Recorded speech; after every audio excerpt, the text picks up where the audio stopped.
ನಾನು ಯೂಶ್ವಲಿ ಈ ಥರ ವಿಷಯಗಳ ಬಗ್ಗೆ ಮಾತಾಡೋಕ್ಕೆ ಹೋಗಲ್ಲ. ಬಟ್ ಎನಿವೆ ಇಲ್ಲಿ 3 ದರ್ಶನ್ ಇದ್ದಾರೆ. ಒಬ್ಬರು ನೆನ್ನೆ ದರ್ಶನ್ ಅಂದರೆ ನಮ್ಗೆ ಬಹಳ ಮಜಾ ಕೊಟ್ಟಂತಹ ಸೂಪರ್ ಸ್ಟಾರ್. ಅವರ ಚಿತ್ರಗಳು ಫ್ಯಾಂಟಾಸ್ಟಿಕ್. ದರ್ಶನ್ ನಾನು ವೀಕೆಂಡ್ ರಮೇಶ್ ಚೇರಲ್ಲಿ ಕೂತು ಆ ದರ್ಶನ್ ಒಬ್ಬರು, ಅವರು ನೆನ್ನೆಯ ದರ್ಶನ್ ಒಬ್ಬರಿದ್ದಾರೆ, ಇವತ್ತಿನ ದರ್ಶನ್ ಒಬ್ಬರಿದ್ದಾರೆ. ನಮ್ಮೆಲ್ಲರಿಗೂ ಸ್ವಲ್ಪ ಬೇಜಾರಾಗಿದೆ ಈ ಘಟನೆಯಿಂದ. ಒಂದು ದೊಡ್ಡ ತಪ್ಪಾಗಿದೆ.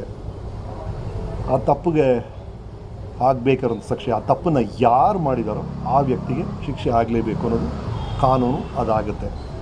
ಬಟ್ ಇದೆಲ್ಲದಕ್ಕಿಂತ ಇನ್ನೊಬ್ಬ ದರ್ಶನ್ ಇದ್ದಾರೆ, ಅವರು ನಾಳೆಯ ದರ್ಶನ್.